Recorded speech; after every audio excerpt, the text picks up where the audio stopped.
Alright, so here is the retail box for the AT&T HTC One. Only way you're going to know it's AT&T is by the little AT&T Globy guy right there. A really slim profile box. On the back, you have a little bit more of AT&T branding. That 4G LTE right there. And of course, the other stuff that comes with it, Beats Audio. This is a 32GB version. AT&T does offer a 64 if you opt for that.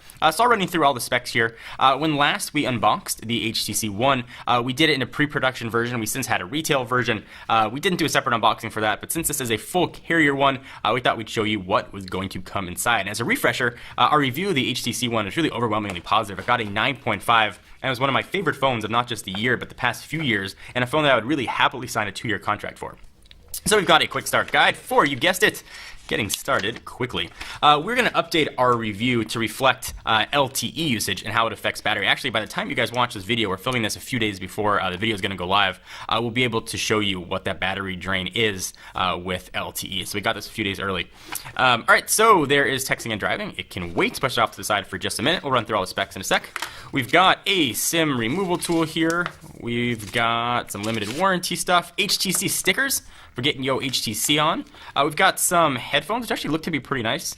They are not Beats branded, unfortunately, but they do look sort of Beats-ish with that red sort of hue on it. And there's an inline mic there, and you get a few different size earbuds if your ears are oddly sized. Then the usual stuff you'd expect in a box, a wall wart, and a micro USB charging cable. All right, so we'll push all that stuff off to the side.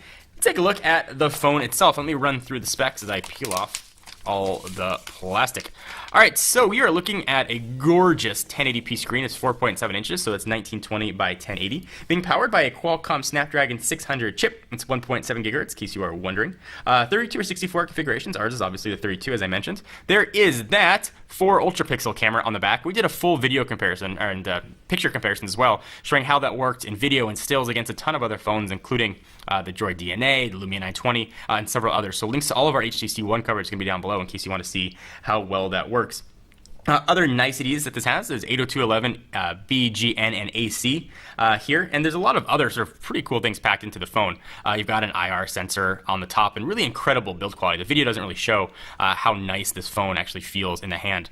Boom sound is what HTC is calling their proprietary speakers, and these speakers actually sound really, really good, not just for speakerphone calls, but for music as well. Pretty impressive. So down below we've got AT&T logo branding. I'll show you the difference between the unlocked version and the AT&T one. If I push those right next to each other, I really couldn't tell which one was which. If I flip them over, though, only way you can tell again is that little branding down below.